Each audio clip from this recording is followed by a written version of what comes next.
Hi friends, welcome back to Maggie's kitchen. ఈరోజు వీడియోలో ఒక సింపుల్ రెసిపీని మీతో షేర్ చేయాలనుకుంటున్నాను. అదేనండి, శనగల ప్రసాదాన్ని ఎలా చేసుకోవాలో చూపిస్తున్నాను.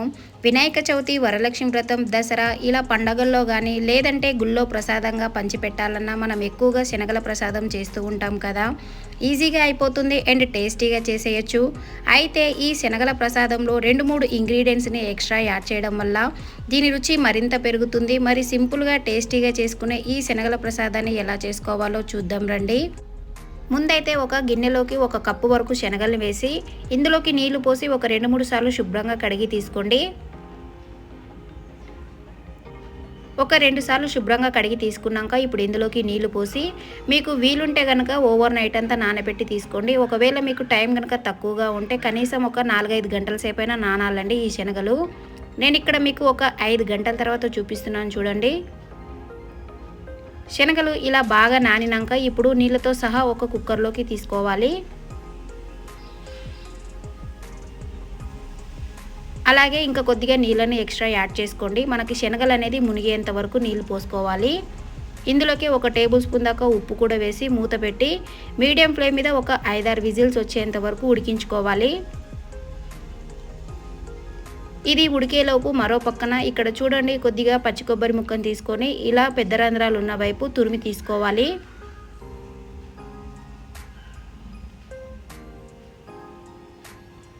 ఇలా పచ్చి కొబ్బరిని ఇలా తురుముకొని పక్కన పెట్టుకోవాలండి రెడీగా. ఇప్పుడు శనగల్ని చూద్దాం రండి. చూడండి, మనకి శనగలు కూడా సాఫ్ట్గా ఉడికిపోయింది కదా. ఇప్పుడు ఈ శనగల్ని ఒక గిన్నెలోకి తీసేసుకోండి నీళ్లు లేకుండా. మీరు శనగల్ని మరి సాఫ్ట్గా ఉడికించుకోకండి. ఇక్కడ పోపు వేసేటప్పుడు శనగలు అనేది పిండి పిండిగా అయిపోతుంది.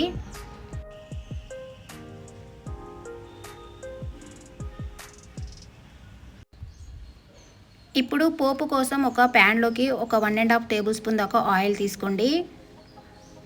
ఇందులోకి 1 టేబుల్ స్పూన్ పచ్చిశనగపప్పు, 1 టేబుల్ స్పూన్ మినప్పప్పు, అలాగే 1 టేబుల్ స్పూన్ జీలకర్ర, ఆవాలు కూడా వేసి ఈ పోపుని కాస్త ఫ్రై అవ్వనివ్వండి. పోపు కొంచెం ఎర్రగా ఫ్రై అయినాక ఇప్పుడు ఇందులోకి ఒక 3 పచ్చిమిర్చి చీలికని ఇలా సన్నగా పొడుగ్గా కట్ చేసి వేసుకోండి. ఇప్పుడు ఇందులోకి మనం ఉడికించి పెట్టుకున్న శనగలను కూడా వేసి ఒకసారి ఇదంతా బాగా కలుపుకోవాలి. ఇలా కలుపుకున్నాక ఇప్పుడు ఇందులోకి కొద్దిగా కరివేపాకు, అలాగే ఒక 1/2 టీ స్పూన్ పసుపు, ఒక 1/4 టీ స్పూన్ ఉప్పు, అలాగే ఒక 1/4 టీ స్పూన్ దాకా ఇంగువ కూడా వేసి ఇదంతా బాగా కలుపుకోండి.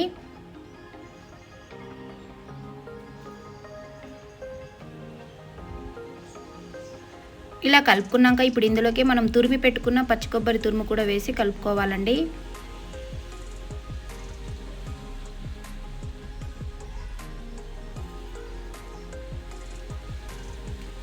లాస్ట్లో కొద్దిగా సన్నగా తరిగిన కొత్తిమీర తరుగు కూడా వేసి కలుపుకొని స్టవ్ ఆఫ్ చేసేసుకోండి.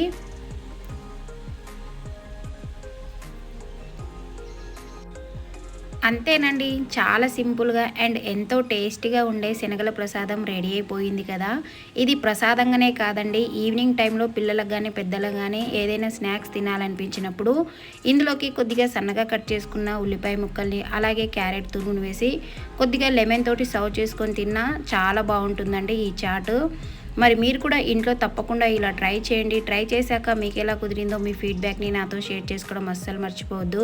మరి ఇలాంటి ఎన్నో సింపుల్ అండ్ టేస్టీ రెసిపీస్ కోసం మన ఛానల్ని సబ్స్క్రైబ్ చేసుకోండి. Thank you for watching.